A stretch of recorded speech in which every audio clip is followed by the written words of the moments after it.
Bonjour à toutes et tous, bienvenue pour ce nouveau tutoriel de physique-chimie, aujourd'hui autour de la deuxième loi de Newton. Cette deuxième loi de Newton va s'inscrire dans un triptyque où il y a la première loi de Newton, SP3, donc le principe d'inertie, et SP5 qui est la troisième loi de Newton. La deuxième loi de Newton nous dit quoi? Elle nous dit que la somme des forces extérieures qui s'appliquent sur un système est égale à la dérivée de la quantité de mouvement par rapport au temps. Alors la quantité de mouvement, c'est le produit de la masse par la vitesse. Ainsi, si je remplace m fois v dans la deuxième loi de Newton, j'obtiens la dérivée par rapport au temps du produit de m fois v. Donc, dérivée d'un produit, u fois v, u'v plus uv', je développe, ça me donne la dérivée de m par rapport au temps, fois v, plus m, fois la dérivée de v par rapport au temps.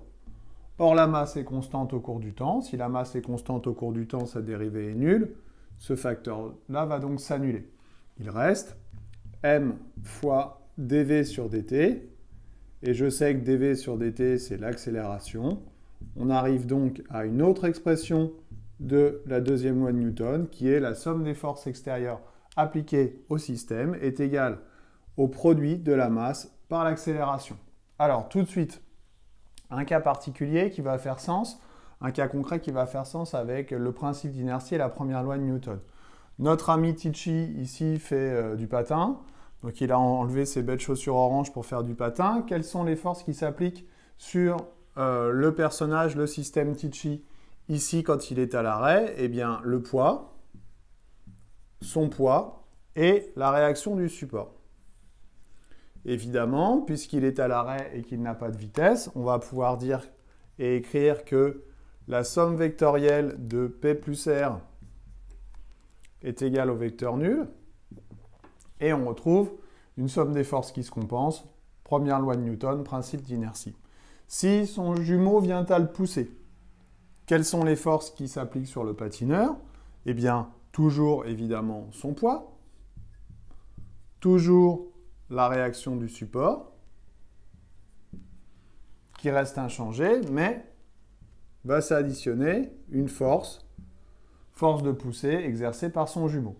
On va donc pouvoir écrire, j'écris tout en noir, que P plus R plus force de poussée est égal au produit de la masse par l'accélération.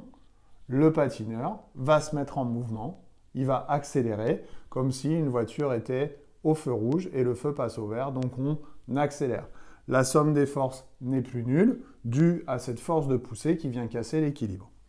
Une fois que Tichy est parti, il a donc une certaine vitesse. Cette vitesse est la conséquence de la force de poussée.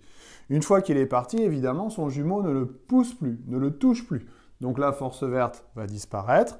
Il va rester le poids et la réaction du support.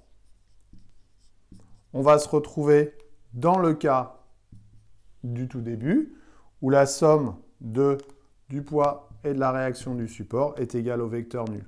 Ainsi, d'après le principe d'inertie, notre patineur va persévérer dans son état de mouvement rectiligne et uniforme. Donc il va conserver sa vitesse, à condition qu'il n'y ait pas de frottement. S'il y a des frottements, évidemment, il va avoir à nouveau une accélération, mais une accélération négative cette fois, qui va le faire ralentir, il va avoir un mouvement qui va être retardé.